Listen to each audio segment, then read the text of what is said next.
In the headlines, Independent National Electoral Commission (INEC) fixes April 15th for supplementary polls in Adamawa, Kebbi State. Bandits kill NSCDC operatives in Imo. DSS intercepts criminal gangs, recover AK-47 rifles, other weapons. And on the foreign scenes, at least 6 killed in blast near Afghanistan's foreign ministry. Hello and welcome to News Update on Trust TV. I am Sagir Ibrahim.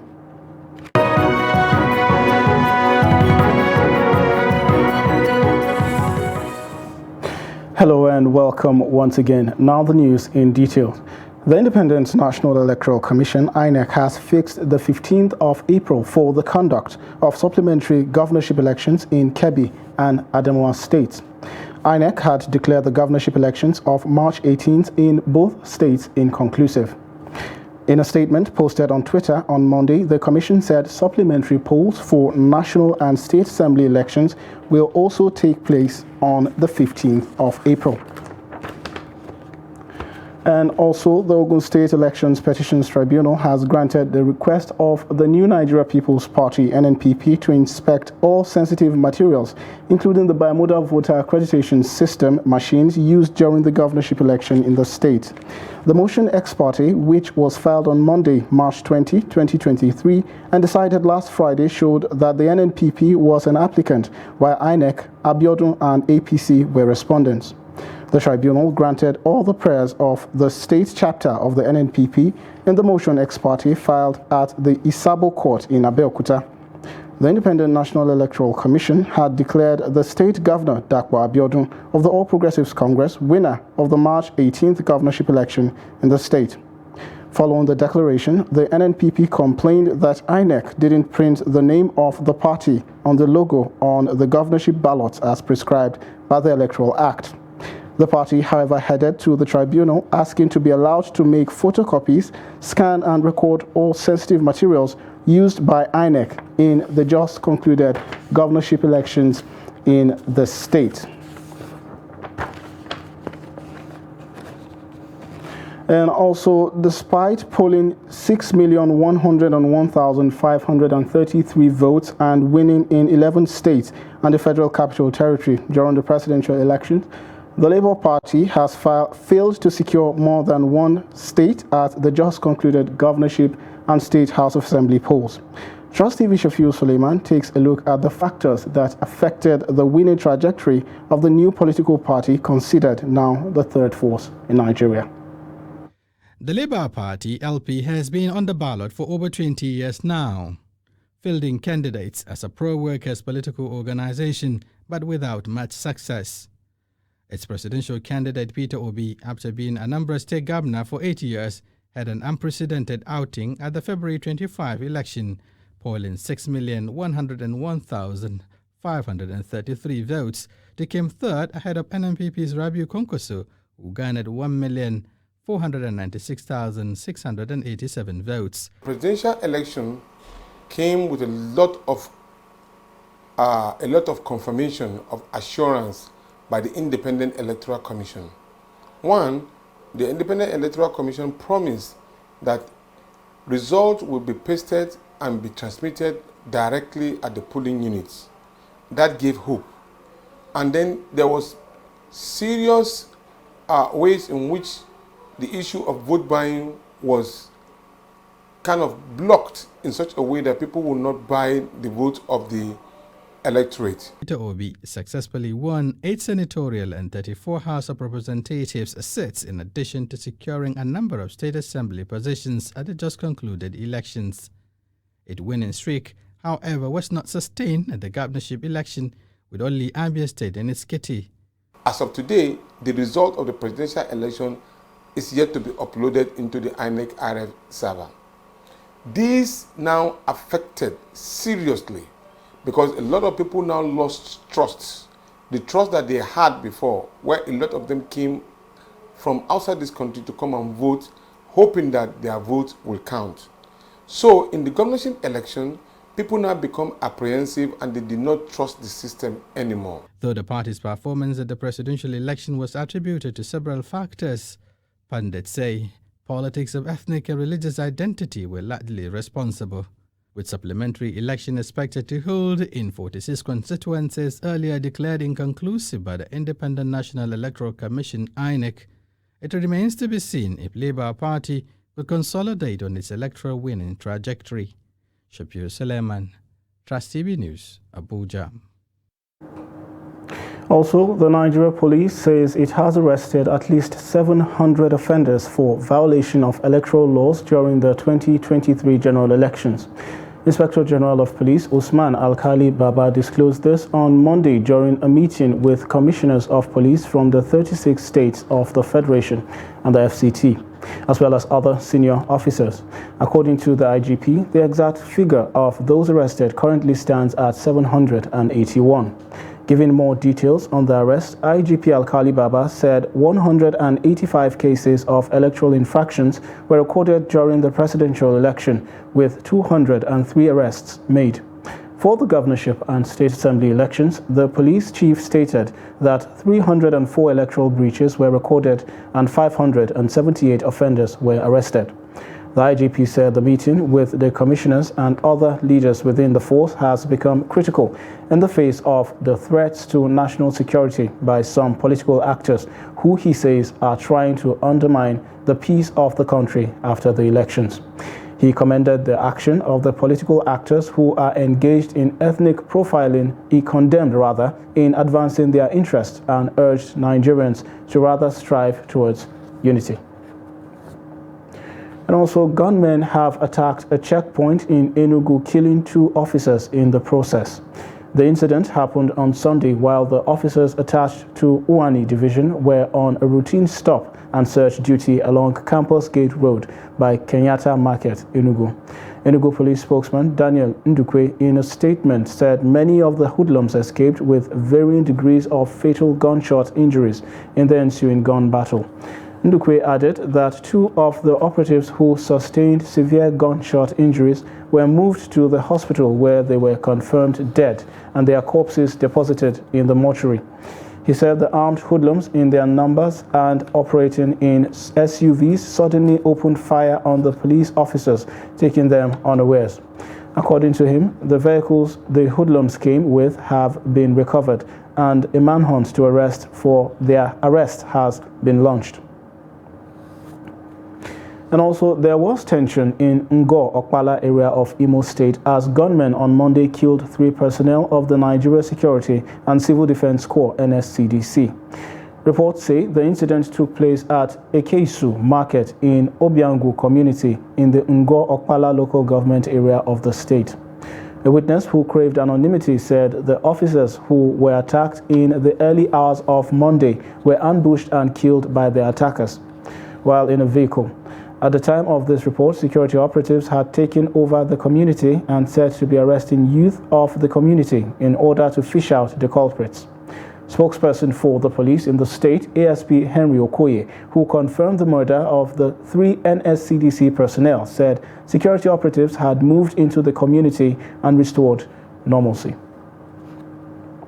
Earlier, we spoke to Daily Trust reporter in Imo, Jude Onwamunam, who gives us an update on the situation. Yes, the incident took place early this morning.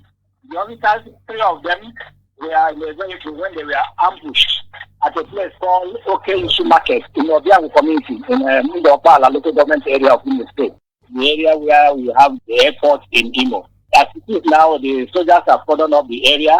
They have invaded the community in the process of arresting the culprits. As it is now, they have not arrested anybody, but what they are doing is just gathering some youths together and questioning them. This is an isolated incident because one wouldn't fathom why the NSCDC express were targeted. It has not happened before in that community, and maybe it's an isolated incident as maybe they were going and they were mistook for something less, or they were shot. Well, the police and soldiers are moving into the community, trying to arrest the culprits. But right now, no arrest has yet been made. Still on security, the Department of State Services (DSS) says it has intercepted criminal gangs in various parts of the country and recovered several weapons from them. A statement by the DSS spokesperson Peter Afunanya on Sunday said the secret police carried out a joint operation with sister security agencies in Kogi State on 26 March 2023. Afunanya said the security team intercepted a 6-man criminal gang at Gegu Beki along the Lokoja-Abuja road during the operation. Items recovered from the members are 1 pump-action rifle, 4 cartridges, 1 AK-47 empty shell, and cash. According to him, the service operatives also apprehended a 20-year-old suspected notorious kidnapper, Haruna Adamu, at Fota village in Gombe local government area, Adamawa State. A suspected gun runner, Aminu Ibrahim, in Nasarawa State, and Babangida Ibrahim, an arms courier to bandits in Zamfara State. At all points of arrest, several arms and ammunition were recovered from the suspects, whom the DSS said have all been taken into custody for prosecution. Now, despite the order by Nigeria's central bank that deposit money banks make the naira available to Nigerians, residents of Nigeria's capital city say the naira scarcity continues to be a source of worry as they struggle to get cash. The Apex Bank in the country of Nigeria had over the weekend ordered commercial banks to operate during the weekend to ensure that cash is available in order to avoid a shutdown of her branches across the country, as threatened by the Nigeria Labour Congress, NLC. Take a look. With the reintroduction of old currency into circulation, many Nigerians expected a life return to normal when it comes to cash availability. While the long queues in bank will come to an end, but the situation seems not to have changed. Go bank now, you go see like 400 people, they bank. They go tell you say only 20 people then go attend in a day. Like my bank, First Bank, they tell you if you go there and I say if your number not reach 20, just they go. Next time, they come. So cash, no day now. If they give them the money true, maybe they have special customers because some big men are going there for 15 million, 20 million. But all I know now is I know all the ATM now are paying. But any ATM now has crowd there. That is the issue. If you go bank now, you go and be standing, you go and be waiting, queue too much. They will be giving number. When they start paying, if they even reach close to you, you go here say cash don't finish, money don't finish. You go still wait again, wasting of time. You go come on, leave your work, go stand for bank. Yeah, on Friday they debit me 4,000 up to now. They never reverse it back for me. People say they are available. Me, I don't see cash. Like me, I'm a kind of somebody where money they enter and always. And I do all my transaction with ATM. And I do spend more than what I'm supposed to when I have cash. I do spend more than that. So there is no cash. I got more cash. But cash. Naira crunch has actually reduced, but government still need to do more on the availability of Naira notes to cushion the hardship on the people. The reason why government should do more is that the charges by the POS operator is still high. They should make Naira available to make the charges come back to normal. Yeah, the bank is giving them money, but the queue, and the amount of money you can get depends on the bank as well. Because some of the banks give much, while some give less. So, but the queue is the problem. Because when you go to the bank, you will queue for hours before you can even get money. They appeal to the federal government to address the situation in order to help reduce their sufferings. Noel Samson, Trust TV News, Abuja. You're watching News Update on Trust TV. Still to come, we'll tell you how Abuja families treat guests during Ramadan. Stay with us.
documenting the Nigerian story.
If you're just joining us, you're watching News Update on Trust TV. Now, recap of our top stories. Independent National Electoral Commission fixes April 15th for supplementary polls in Adamawa, Kebbi.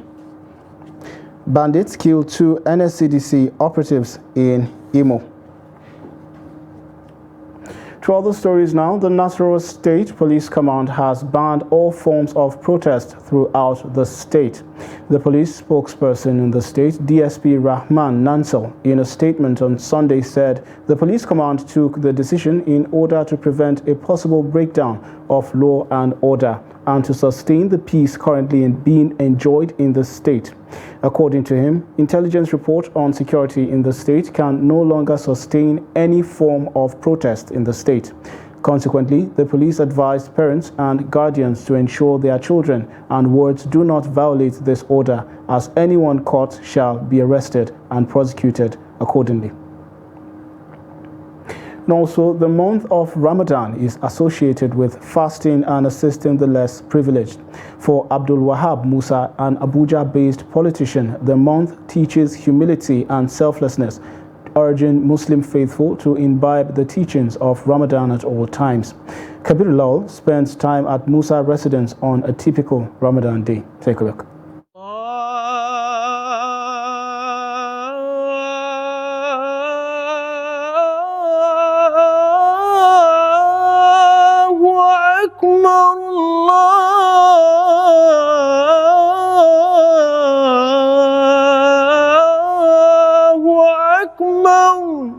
Ramadan is the 9th month in Islamic calendar, and Muslims are expected to fast for 30 or 29 days. This year's Ramadan is different owing to naira scarcity and other economic challenges. Abdul Wahab Musa is the head of this family living in Abuja, Nigeria's capital city, where many believe living cost is higher than many other places. The family worked as a team to prepare Ramadan meal for their guests. Musa says no matter the financial situation, Ramadan is a special month. He said even though the economy is not in good shape, but it should not be an excuse not to observe the fasting period. As Muslims, if you observe Ramadan, your iman will increase.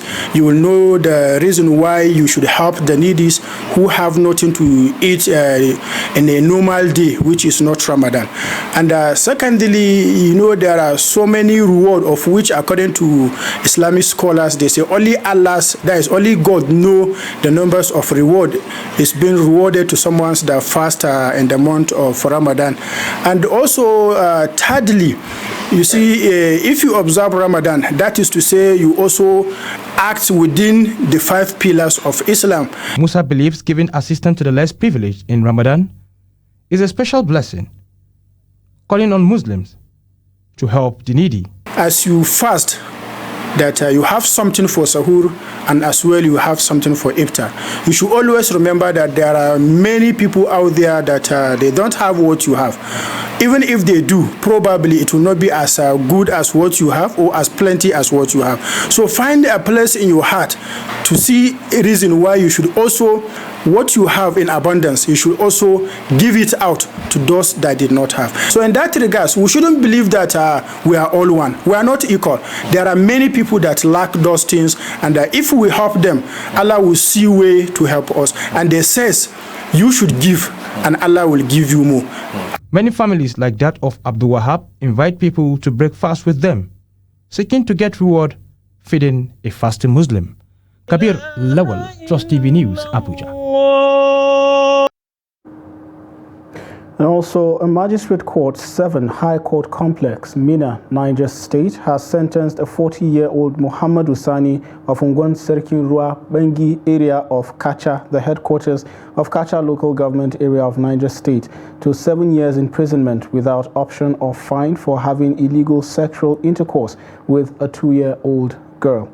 The presiding magistrate, Fatima Kabir, handed the sentence after finding the convict guilty of the offense. She said the police prosecution had proven the offense beyond reasonable doubt, and the sentence was to commence retrospectively from the first day of his remand. The police prosecutor, Inspector Aliu Yakubu, earlier told the court that on the 28th of January 2021, one Zakari S. Rua of Gidan Serikin Rua area of Kacha reported at Kacha police station that on the same day the convict lured his 2-year-old daughter into the room and forcefully had sexual intercourse with her, adding that during police interrogation the convict confessed to the crime. Inspector Yakubu said the offense was contrary to Section 818, subsection 2 of the Child Rights Law of Niger State 2010.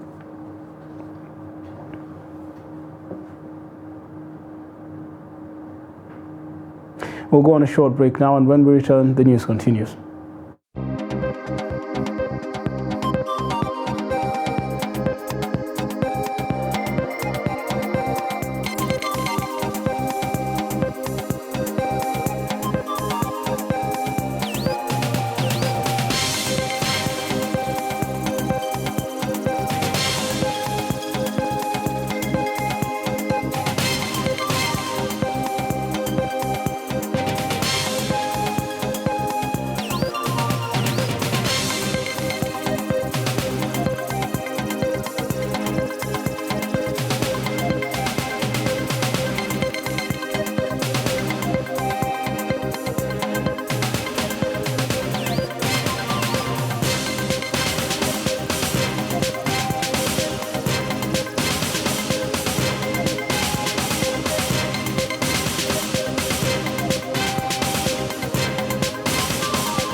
Welcome back. You're still watching News Update on Trust TV. And on the foreign scene now, a suicide attack not far from Afghanistan's foreign ministry has killed at least 6 civilians and wounded several others. Interior Ministry spokesman Abdul Nafi Thakur in a tweet on Monday said the attacker was targeted by Afghan forces, but the explosives he carried detonated and killed 6 civilians and wounded a number of others. Kabul police spokesman Khalid Zardan said a suicide attacker was identified at a security checkpoint near the ministry. He did not name the target, but the blast took place in a busy downtown area near a checkpoint that guards a heavily fortified street housing several government buildings, including the foreign ministry. Zadran said at least 3 Taliban security force members were among the wounded. Kabul and other urban areas have been hit by attacks in recent months, some of which have been claimed by ISIL. And also, a notorious militia in Eastern Democratic Republic of Congo on Sunday executed 17 people it took hostage.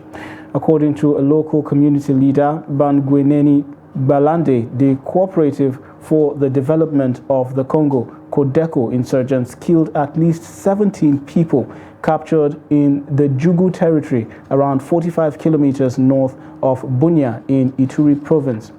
Balande said he had been alerted by the families of some of those killed. Codeco is one of myriad armed groups operating in the restive mineral-rich region. The people were taken hostage after 3 Codeco members were killed in a clash with a rival militia, said one local resident in Bamboo, one of the 2 villages attacked on Saturday. Among those taken hostage was a pregnant woman who did not want to be identified for security reasons. And in sports, the draw for the men's FIFA Under-20 World Cup in Indonesia has been cancelled, officials said days after Bali's governor called for Israel to be kicked out of the competition. The 2 countries do not have formal diplomatic relations, and support for the Palestinian cause in the world's most populous Muslim-majority nation runs high, fueling local opposition to hosting the Israeli team. The Indonesian Football Association, PSSI, said in a statement on Sunday that the fixtures for the 24-nation tournament beginning in May were due to be chosen on Friday in Bali, but FIFA cancelled the event without giving a reason or setting a new date. Officials said a likely factor in the draw's cancellation was a call by Bali Governor Wayan Koster for Israel to be banned over its policies towards Palestinians. In a letter sent to the Ministry of Youth and Sports this month, Israel is due to take part in the tournament after qualifying for the first time, and Jakarta has pledged to protect its involvement. Organizers had hoped hosting Israel's games on the Hindu-majority island of Bali would offer a buffer against local backlash, but Costa's opposition had cast that into doubt. And with that, we've come to the end of News Update on Trust TV. Do well to follow us across all our media platforms. I'm Sagir Ibrahim. Thanks for watching.